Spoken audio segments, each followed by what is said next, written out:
Welcome to Surya tutorials. तो कैसे हैं आप सब। मेरा नाम कौस्तुभ वर्मा है और मैं आज आप लोगों के साथ जो है एक बहुत इंपॉर्टेंट टॉपिक को शेयर करने जा रहा हूं, that is overview of class 11th chemistry. तो जैसा कि आपको नाम से ही पता चल रहा है, हम लोग जो है क्लास 11th की केमिस्ट्री के ओवरव्यू को देखेंगे। मीन्स हम लोग ये समझेंगे कि क्लास 11th की केमिस्ट्री में कौन कौन से चैप्टर्स हैं, कितना सिलेबस है, कौन कौन सी बुक्स को आप लोगों को देखना पड़ेगा।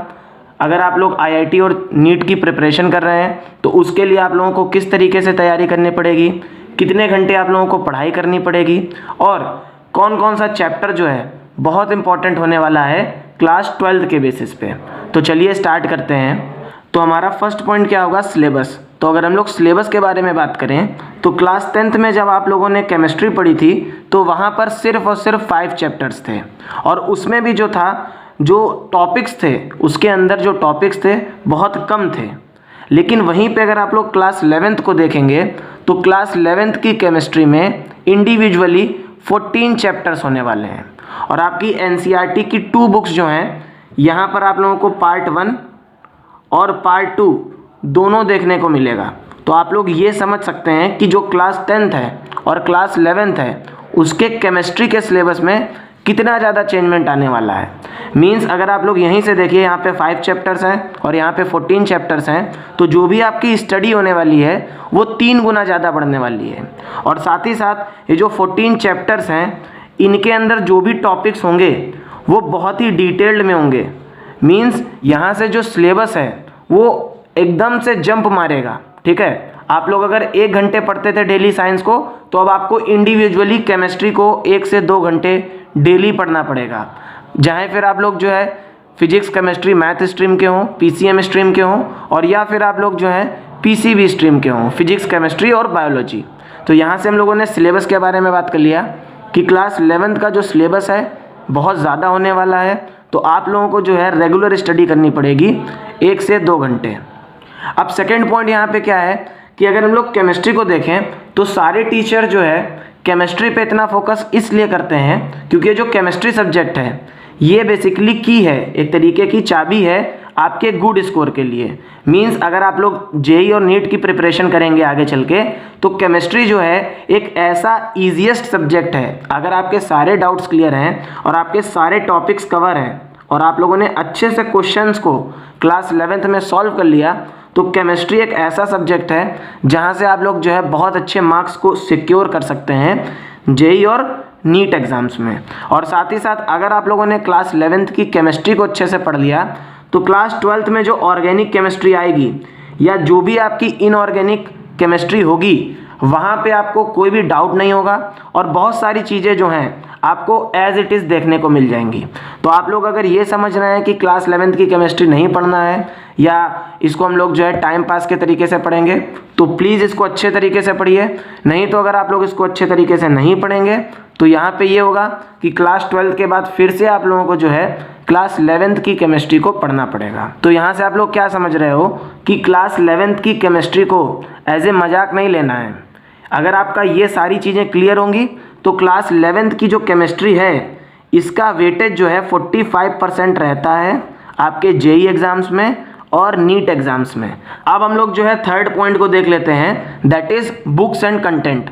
तो सबसे ज़्यादा आप लोगों के दिमाग में यही कन्फ्यूज़न रहता है कि सर मैं कौन सी बुक का यूज़ करूं, मैं किस तरीके से नोट्स बनाऊं, कहां से क्वेश्चंस को सॉल्व करूं। तो सबसे पहले मैं आपको ये बताऊंगा कि आपको जो है एनसीईआरटी की बुक की रीडिंग करनी है, एक एक लाइन आपको अच्छे तरीके से पढ़नी है और जो वहाँ पे इम्पॉर्टेंट पॉइंट हो आप लोग जो है उसको हाईलाइट कर दीजिए।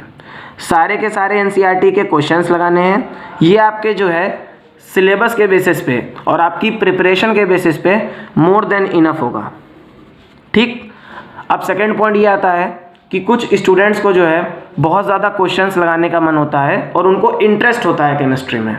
तो यहाँ से अगर उनको ज़्यादा क्वेश्चंस को सॉल्व करना है तो आप लोग जो है ओपी टंडन की बुक को जो है लगाइए। यहाँ पे बहुत क्वेश्चंस मिलते हैं और बहुत अच्छी बुक है आपकी ये प्रिपरेशन के बेसिस पे। और साथ ही साथ आप लोग जो है मॉडर्न एबीसी की बुक भी यूज़ कर सकते हैं। तो बुक आप लोगों को समझ में आ गई कि आप लोगों को जो है एनसीईआरटी बुक को रीडिंग करनी है और सारे क्वेश्चन सबसे पहले सॉल्व करने हैं। अगर आप लोग इतना कर ले रहे हो देन अगर आपको फिर से क्वेश्चंस लगाने हैं और प्रैक्टिस करनी है तो आप लोग जो है ओपी टंडन और एबीसी में स्विच कर सकते हैं। अब थर्ड पॉइंट क्या है कि नोट्स बनाना इसेंशियल है। अगर आप लोग जो है जो भी मैं आपको पढ़ाऊंगा उसके आप नोट्स बनाते हुए चल रहे हो या पीडीएफ डाउनलोड करा के निकाल ले रहे हो तो सारे के सारे डाउट्स आपके क्लियर हो जाएंगे। और मैं आप लोगों से वादा कर रहा हूँ कि कोई भी ऐसा टॉपिक जब मैं आप लोगों को ये चैप्टर पढ़ाऊँगा वहाँ पे मैं स्किप नहीं करूँगा, सारे के सारे डाउट्स आपके क्लियर हो जाएंगे। तो थर्ड पॉइंट आपको क्या समझना है कि आपको नोट्स बनाने हैं। अगर आप नोट्स बनाएंगे तो आपका जो टाइम है ये 100% बचेगा, क्योंकि जैसे ही आपके पेपर आएंगे, स्कूल में पेपर होंगे, वैसे ही आपको क्या करना पड़ेगा, सिर्फ नोट्स पढ़ने पड़ेंगे और जो इंपॉर्टेंट क्वेश्चंस हैं उनको हाईलाइट कर लीजिए कि इंपॉर्टेंट है, फिर लास्ट में सिर्फ आप उसको एज ए देखिए और पेपर दे दीजिए जा करके। ये तो अब यहाँ से हम लोगों ने ये ओवरव्यू तो ले लिया कि आखिर कौन कौन सी बुक हम लोगों को पढ़नी है, कहाँ से हम लोगों को तैयारी करनी है, किस तरीके से केमिस्ट्री जो है इम्पॉर्टेंट है आपके जेई और नीट की प्रिपरेशन के लिए। ठीक, ये सब हमने समझ लिया और आपका जो कोर्स है वो कितना ब्रॉड होने वाला है ये भी समझ लिया। अब हम लोग ये समझ लेते हैं कि आखिर केमिस्ट्री है क्या, आखिर हम लोग केमिस्ट्री में क्या पढ़ेंगे। तो केमिस्ट्री बेसिकली जो है साइंस की वह ब्रांच है जिसमें हम लोग जो है मैटर के नेचर के बारे में बात करेंगे, उसकी प्रॉपर्टीज़ के बारे में बात करेंगे और उसके कंपोजिशन के बारे में बात करेंगे। अगर आप लोगों ने मैटर को अच्छी तरीके से पढ़ा है तो आपको ये भी पता होगा कि मैटर किससे मिलके बना होता है, पार्टिकल से मिलके बना होता है। और इन पार्टिकल्स में क्या आते हैं, एटम और मॉलिक्यूल्स आते हैं। तो डायरेक्टली हम लोग क्या कह सकते हैं कि जो हमारी केमिस्ट्री है ये साइंस की वो ब्रांच है जिसमें हम लोग जो है एटम्स और मॉलिक्यूल्स की स्टडी करते हैं। तो आपको समझ में आ गया कि अब केमिस्ट्री क्या होती है, सारे डाउट्स आपके क्लियर हो गए। तो अब अगर आप लोग देखें तो क्लास 11th और क्लास 12th में आप लोग जो है 3 टाइप्स की केमिस्ट्री को भी पढ़ेंगे। मतलब क्लास 10 तक की आप सिर्फ साइंस पढ़ रहे थे, केमिस्ट्री, बायोलॉजी और फिजिक्स। अब केमिस्ट्री में भी आप 3 तरीके की केमिस्ट्री को पढ़ेंगे। पहली केमिस्ट्री आपकी क्या होगी, physical chemistry, second one inorganic chemistry and the third one is organic chemistry. तो इन तीनों तरीके की केमिस्ट्री से रिलेटेड आपके चैप्टर्स होंगे और आपको क्लास 11th और क्लास 12th में इनको पढ़ना पड़ेगा। साथ ही साथ जो है इसकी 4th ब्रांच होती है केमिस्ट्री की, दैट इज एनालिटिकल केमिस्ट्री। अब इस एनालिटिकल केमिस्ट्री के अंदर बहुत सारी केमिस्ट्री आ जाती हैं, ठीक है, nuclear chemistry, radio active chemistry, ठीक है, ये सारी केमिस्ट्री आती हैं जिनको आपको नहीं पढ़ना है। आपको सिर्फ फिजिकल केमिस्ट्री, इनऑर्गेनिक केमिस्ट्री और ऑर्गेनिक केमिस्ट्री को पढ़ना है। तो सबसे पहले हम लोग यही समझ लेते हैं कि फिजिकल केमिस्ट्री आखिर होती क्या है, इस केमिस्ट्री में हम लोग क्या क्या पढ़ेंगे, इनऑर्गेनिक केमिस्ट्री क्या होती है, यहाँ पर हम लोग क्या पढ़ेंगे, और ऑर्गेनिक केमिस्ट्री क्या होती है।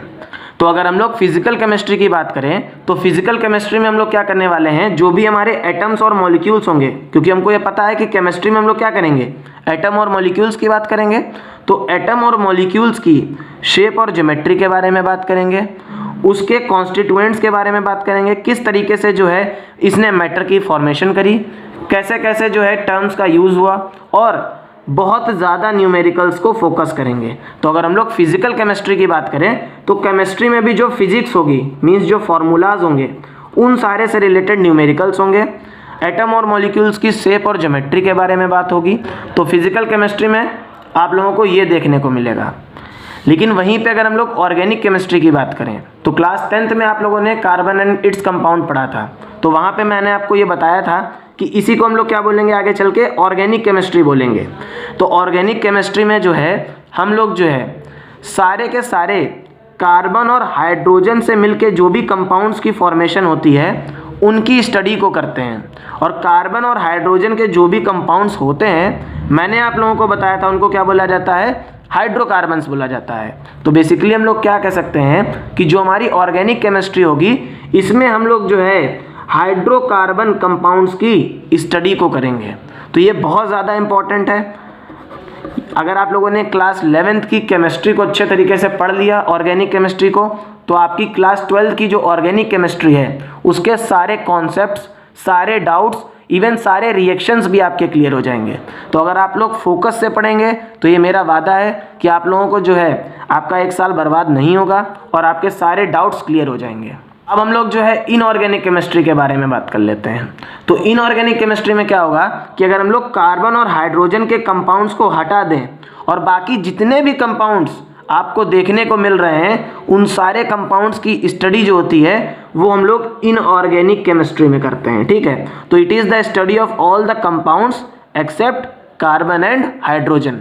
और ये जो इनऑर्गेनिक केमिस्ट्री का जो पोर्शन होता है ये बेसिकली थ्योरेटिकल पोर्शन होता है और यहाँ पे लर्निंग ज़्यादा होती है, ठीक है। तो हम लोगों ने ये समझ लिया कि ऑर्गेनिक केमिस्ट्री क्या है, इनऑर्गेनिक केमिस्ट्री क्या है और फिजिकल केमिस्ट्री क्या है। अब नेक्स्ट पॉइंट क्या है कि क्लास 11th की केमिस्ट्री में जो आपकी बुक है एनसीईआरटी की पार्ट फर्स्ट एंड सेकंड में, उसमें कौन कौन से जो चैप्टर हैं वो फिजिकल केमिस्ट्री से रिलेटेड है, इनऑर्गेनिक केमिस्ट्री से रिलेटेड है और ऑर्गेनिक केमिस्ट्री से रिलेटेड है। तो अगर हम लोग फर्स्ट चैप्टर की बात करें तो some basic concepts of chemistry, ये चैप्टर जो है आपका जो है फिजिकल केमिस्ट्री से रिलेटेड है। यहाँ पर हम लोग जो है मोल कॉन्सेप्ट के बारे में बात करेंगे और लॉ ऑफ कॉम्बिनेशंस को देखेंगे। अब सेकेंड हमारा चैप्टर क्या है, स्ट्रक्चर ऑफ एटम। तो स्ट्रक्चर मीन्स क्या आ गया, अब हम लोग जो है इसकी शेप और साइज के बारे में बात करेंगे। ये चैप्टर बहुत ज़्यादा इंपॉर्टेंट है और ये किस में आ रहा है, फिजिकल केमिस्ट्री में आ रहा है। अगर हम लोग चैप्टर थर्ड को देखें, ये हमारा क्या है, classification of elements and periodicity in properties.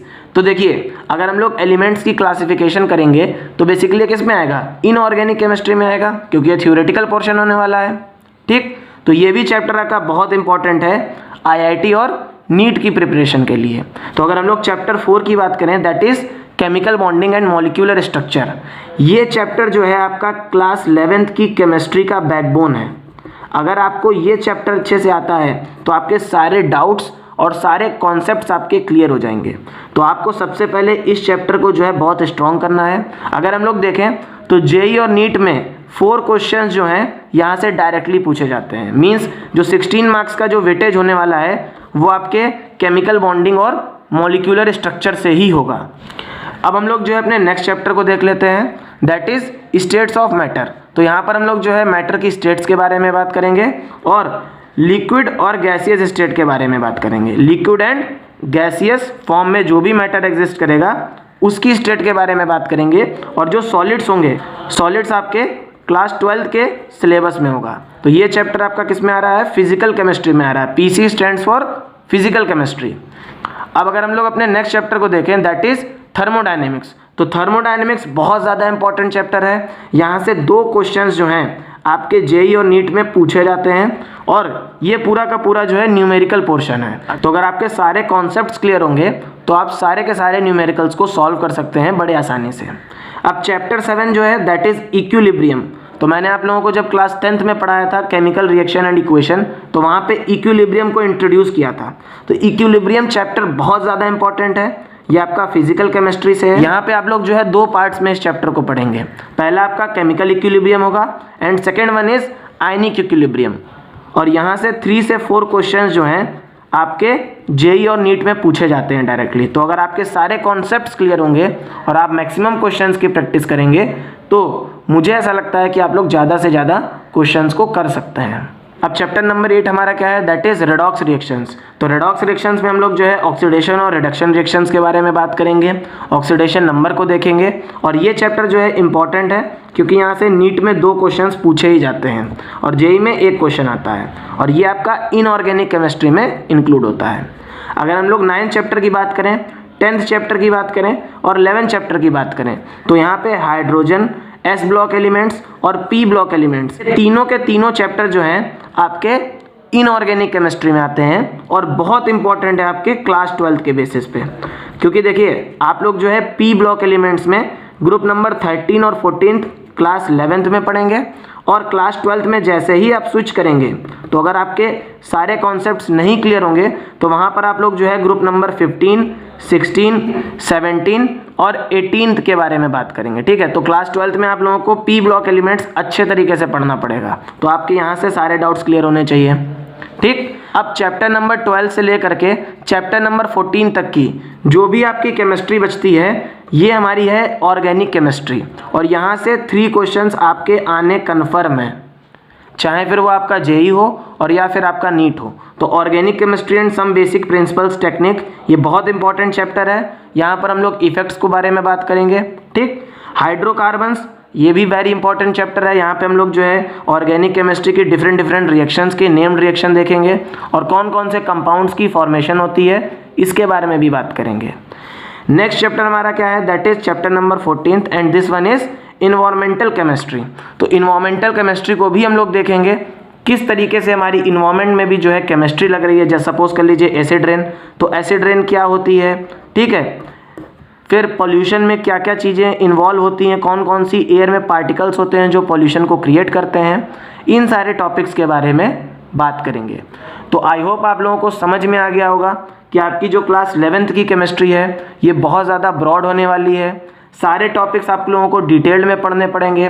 Class 10th में आप लोग जो थे 1-2 घंटे पढ़ के सिलेबस को कंप्लीट कर सकते थे, बट यहाँ पे ये होगा कि इस पूरे सिलेबस को कंप्लीट करने में ही आप लोगों को 6-7 महीने लग जाएंगे।